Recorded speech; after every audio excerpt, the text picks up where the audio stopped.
রাত পোহালেই আমাকে এই বাড়ি ছেড়ে চলে যেতে হবে। আমার স্বামী দ্বিতীয়বারের মতো বিয়ে করেছে। প্রথমে বিশ্বাস করতে পারিনি, কিন্তু নিজের চোখকে তো আর অস্বীকার করা যায় না। আমি যেন কথা বলার শক্তিটুকু হারিয়ে ফেলেছি।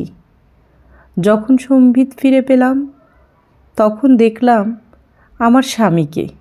খুব খুশি। আমি তাকে বলার মতো কোনো ভাষা খুঁজে পাচ্ছিলাম না।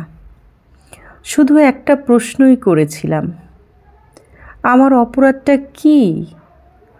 উত্তরে সে আমাকে বলল, আমি নাকি তাকে বুঝতে পারি না। আমি মেনে নিলাম, আসলেই আমি তাকে বুঝতে পারিনি। তার সুন্দর চেহারার মাঝে যে কুৎসিত মন রয়েছে তা আমার ধারণার বাইরে ছিল। 3 বছর রিলেশন আর 2 বছর সংসার করেও আমি তাকে বুঝতে পারিনি। নিজেকে খুব নিঃস্ব আর রিক্ত মনে হচ্ছে। জীবন যুদ্ধে হেরে যাওয়া সৈনিক মনে হচ্ছে নিজেকে। আচ্ছা, আমি কি নিজের জীবন দিয়ে দিব?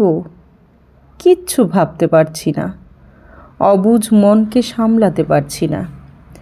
বেহায়া চোখ দুটোকে জল ঝরাতে থামাতেই পারছি না। নিজের বোকামির জন্য বারবার নিজেকেই দায়ী মনে হচ্ছে।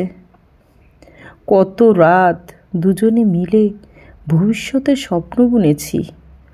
ওর চাকরির প্রমোশনটা আগামী মাসে।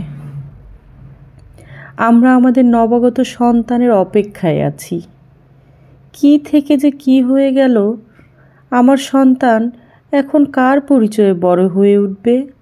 না, আর ভাবতে পারছি না। এরই মধ্যে আমার সন্তান আমার গর্ভে নড়ে উঠল। হয়তো মায়ের দুঃখে সেও কষ্ট পাচ্ছে। আমি তো ভুলেই গিয়েছিলাম, আমি যে আর একা নই। আমার সন্তান আমার সাথে আছে। জীবন যুদ্ধে হেরে যাওয়া কোনো সৈনিক নই আমি। আমিই বড় যোদ্ধা। মায়ের চেয়ে বড় যোদ্ধা কি আর পৃথিবীতে হতে পারে? আমি আর কাঁদব না। মানুষের জন্য মানুষ কাঁদে।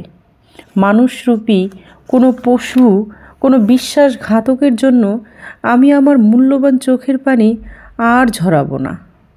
আমাকে আমার সন্তানের জন্য বাঁচতে হবে। আমি যে একজন মা।